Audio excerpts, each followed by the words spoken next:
الله أكبر الله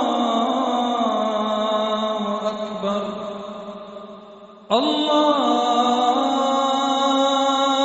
أكبر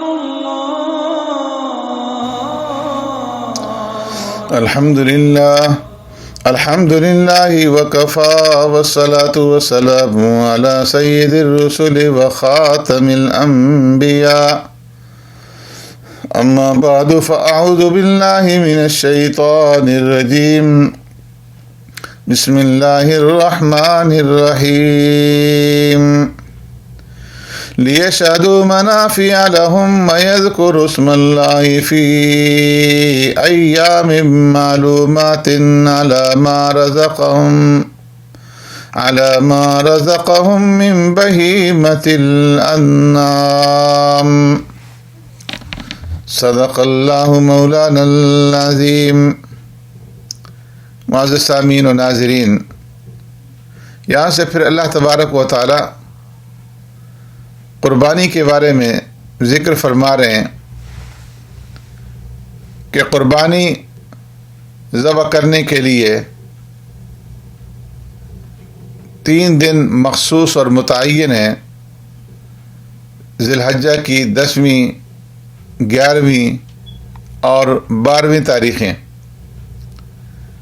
چنانچہ حضرت عبداللہ ابن عمر رضی اللہ تعالیٰ عنہ فرماتے ہیں کہ ایام معلومات یعنی معلوم دنوں سے مراد یہاں پر یوم النحر یعنی 10 ذی الحجہ، اور اس کے بعد 2 دن ہیں یعنی 11 اور 12 ذی الحجہ.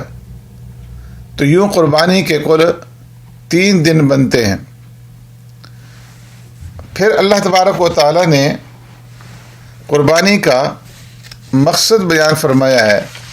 فرمایا لن ینال اللہ لحومها ولا دماؤها ولکن ینالہ التقوی منکم، کہ اللہ تبارک و تعالیٰ کے ہاں قربانی کا گوشت اور خون نہیں پہنچتا، بلکہ اللہ کے ہاں تمہارا تقوی اور اخلاص پہنچتا ہے. ہم جو قربانی کرتے ہیں تو اس سے مقصود جانور کو ذبح کرنا ہے، اور جانور کا گوشت مقصود نہیں ہے.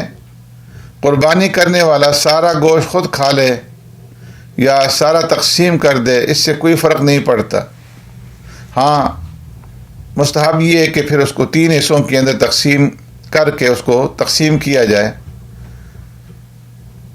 اگر خود کھا لے گا تو خود کھانے کی صورت میں جو تقسیم کرنے کا ثواب ہے ظاہر ہے وہ نہیں ملے گا.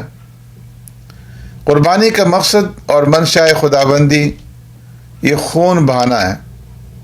تو قربانی کے جانور کے پیسے جو بعض لوگ کہتے ہیں کہ غرباء میں تقسیم کر دیے جائیں، تو فرمایا کہ ان پیسوں کے تقسیم کرنے سے یہ مقصد حاصل نہیں ہو سکتا. لہٰذا اس سے ان لوگوں کی تردید ہو جاتی ہے جو یہ کہتے ہیں کہ جانور ذبح کرنے کے بجائے جانور کے پیسے غریبوں میں تقسیم کر دیے جائیں تاکہ ان کو زیادہ فائدہ ہو اور وہ اپنی ضرورت کی چیز اپنی مرضی کے مطابق خرید لیں. فرمایا یہ خدائی نظام ہے، اور خدائی نظام کے اندر احکام شریعت کے اندر اس طرح کی باتیں کرنا یہ کھلم کھلا شریعت کے اندر مداخلت ہے، اور یہ گمراہی ہے. اللہ تبارک و تعالیٰ ایسے گمراہانہ عقائد اور خیالات سے حفاظت فرمائے. مناسک کی حج کا ذکر کرنے کے بعد اللہ تبارک و تعالیٰ مسلمانوں کو جہاد اور قتال کی اجازت دے رہے ہیں، کیونکہ کفار مسلمانوں کو اللہ کے دین سے اور مکہ میں داخل ہونے سے روکتے تھے. ابتدا میں اگرچہ صبر اور عفو و درگزر کی تلقین اللہ تبارک و تعالیٰ کی طرف سے کی جاتی رہی، لیکن جب مدینہ میں مسلمانوں کے قدم جم گئے اور ان کی طرف سے تحمل و برداشت کے رویے کے باوجود مشرکین کی شرارتوں اور زیادتیوں کا سلسلہ جاری رہا، تو اب اللہ تبارک و تعالیٰ نے سورہ حج کی آیت نمبر 39 کے ذریعے سے قتال کی اجازت دے دی۔ متعدد صحابہ اور تابعین کی رائے یہ کہ تقریباً 70 آیات میں ہاتھ روک کر رکھنے کی تلقین کرنے کے بعد یہ پہلی آیت تھی جس میں اللہ تبارک و تعالیٰ نے قتال کی اجازت عطا فرمائی، اور ساتھ ہی جہاد کی حکمت بھی بیان کر دی گئی کہ اگر اللہ رب العزت جہاد کی اجازت نہ دیتا تو پھر جو دشمن ہیں یہ خود سر ہو جاتے اور اہل کفر مومنوں کے اوپر چھا جاتے، اور جس کی وجہ سے عبادت خانے ویران ہو جاتے۔ فرمایا وَلَوْلَا دَفْعُ اللَّهِ النَّاسَ بَعْضَهُمْ بِبَعْضٍ لَهُدِّمَتْ صَوَامِعُ وَبِيَعٌ وَصَلَوَاتٌ وَمَسَاجِدُ يُذْكَرُ فِيهَا اسْمُ اللَّهِ كَثِيرًا۔ تو اللہ تبارک و تعالیٰ نے اس وجہ سے اجازت دی ہے تاکہ اینٹ کا جواب جو ہے انہیں پتھر سے جب ملے گا تو وہ اس اقدام سے پہلے پھر 100 بار سوچیں گے۔ لیکن افسوس ہے کہ آج کفار کو مسلمانوں کی طرف سے نہ اقدامی جہاد کا ڈر ہے اور نہ دفاع کا یقین ہے، اس لیے وہ جنگلی درندوں کی طرح سے اسلامی ممالک کے اندر دندناتے پھرتے ہیں، اور انہوں نے مسلمانوں کو جو ہے وہ اپنے آگے لگایا ہوا ہے۔ اس کے بعد پھر اللہ تبارک و تعالی اسلامی ریاست کے اغراض اور مقاصد کا اس صورت کے اندر ذکر فرماتے ہیں۔ فرمایا الذین مکناہم فی الارض اقاموا الصلاۃ وآتوا الزکاۃ وامروا بالمعروف ونہوا عن المنکر وللہ عاقبۃ الامور۔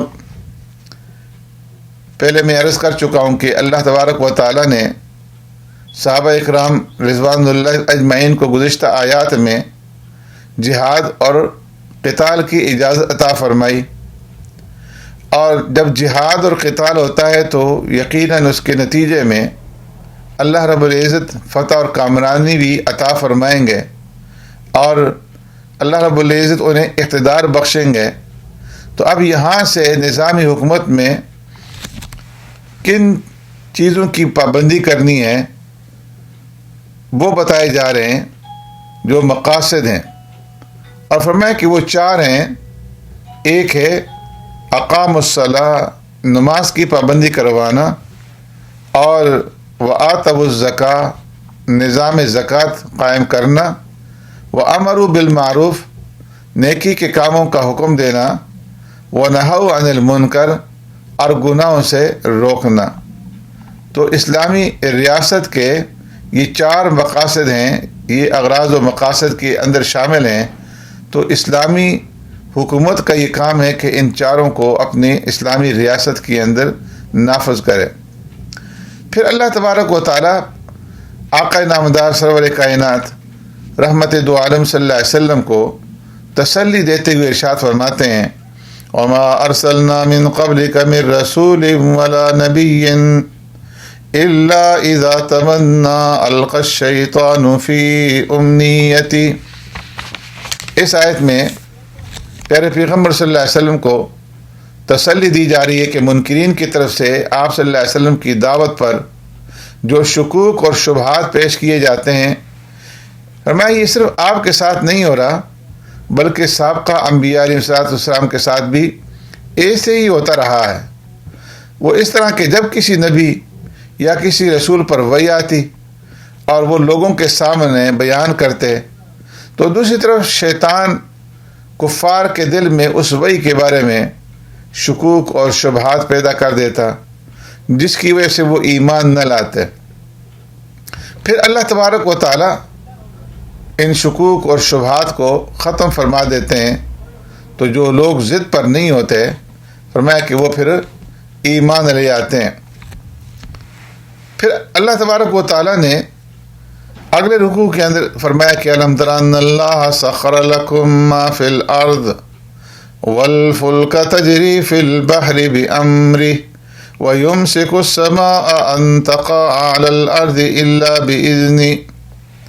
اس میں اللہ تبارک و تعالیٰ نے اپنے بے شمار انعامات کا تذکرہ فرمایا جن سے انسان فائدہ اٹھاتا ہے، اور فرمایا کہ اللہ آسمان کو زمین کے اوپر گرنے سے روکے ہوئے ہے، گویا آسمان گر جائے اور یہ نظام کائنات درہم برہم ہو جائے تو بتاؤ پھر تمہارا کیا حال ہوگا۔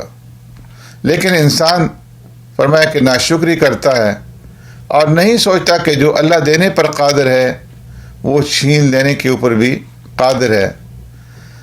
اگر اللہ رب العزت تم سے یہ سب کچھ چھین لے تو پھر اس وقت کیا ہوگا؟ پھر اللہ تبارک و تعالیٰ نے کفار اور مشرکین کی ہر درمی کا تذکرہ کرتے ہوئے اللہ تبارک و تعالیٰ نے انہیں دھمکی دی ہے، اور ساتھ ہی معبودان باطلہ کی بے بسی کا اللہ تبارک و تعالیٰ نے ذکر فرمایا۔ فرمایا یا ایھا الناس ضرب مثل فاستمعوا له۔ معبودان باطلہ کی بے بسی اور ان کے باطل ہونے کو ایک مثال کے ذریعے سے سمجھایا جا رہا ہے کہ مشرکین جن جھوٹے اور پتھر کے بنائے ہوئے بتوں کی پوجا کرتے ہیں، اگر یہ سارے معبودان باطلہ مل کر بھی ایک مکھی کو پیدا کرنا چاہیں، لن یخلقوا ذبابا ولو اجتمعوا لہ، تو یہ سب کے سب مل کر کے بھی ایک مکھی کو پیدا نہیں کر سکتے۔ اور پھر آگے فرمایا کہ مکھی کو پیدا کرنا تو دور کی بات ہے، ان یسلبہم الذباب شیئا، اگر مکھی ان سے کوئی چیز اچک کر کے لے جائے تو سارے مل کر کے اس مکھی سے اس چیز کو واپس نہیں لے سکتے۔ اس قدر ان کے یہ معبودان باطلہ جو ہے بے بس ہیں۔ تو مختلف انداز سے مشرکوں کو سمجھایا گیا ہے کہ وہ اپنے شرک اور اپنی ان حرکتوں سے باز آ جائیں۔ پھر اللہ تبارک و تعالیٰ نے شرک کی برائیاں اور بتوں کی لاچارگی بیان فرمانے کے ساتھ مسلمانوں کو نماز، جہاد اور انفاق فی سبیل اللہ کا حکم دیا ہے، اور فرمایا کہ یہ اسلام ملت ابراہیمی ہے، اور ابراہیم علیہ السلام ہی نے تمہارا نام جو ہے وہ مسلمان رکھا تھا۔ ملت ابیکم ابراہیم هو سماکم المسلمین من قبل۔ اس کے بعد مسلمانوں کو ان کے فریضہ کی یاد دہانی کروائی گئی ہے کہ حق کی شہادت کے لیے تمہارا انتخاب ہوا ہے، یہی تمہاری وجہ شرافت ہے۔ اس سے غافل ہونے کے بعد تم خیر امت اور شریف امت ہونے کے مستحق نہیں ٹھہرو گے۔ فرمایا لیکون الرسول شہیدا علیکم وتکونوا شہداء علی الناس۔ جب قیامت کے دن سابقہ انبیاء علیہ السلام اپنی امتوں پر گواہی دیں گے کہ ہم نے اے اللہ انہیں احکامات پہنچا دیے تھے، تو فرمایا اس وقت وہ امتیں انکار کر دیں گی، تو اس وقت امت محمدیہ گواہی دے گی کہ اے اللہ ان انبیاء علیہ السلام نے تمہارے احکامات ان لوگوں تک پہنچا دیے تھے۔ اس طرح امت محمدیہ کی فضیلت ساری امتوں کے اوپر ظاہر ہوگی۔ اب اس فضیلت کا تقاضا یہ ہے کہ فَأَقِيمُوا الصَّلَاةَ وَآتُوا الزَّكَاةَ وَاعْتَصِمُوا بِاللَّهِ، کہ ہم نماز قائم کریں، زکوٰۃ ادا کریں، اور ہر حال میں اللہ رب العزت کے دین کو مضبوطی کے ساتھ پکڑیں اور اللہ رب العزت کے اوپر بھروسہ رکھیں کہ اس سے بڑھ کر کے کوئی بھروسے کے قابل نہیں ہے۔ سبحانک اللہم و بحمدک نشهد ان لا الہ الا انت نستغفرک و نتوب الیک.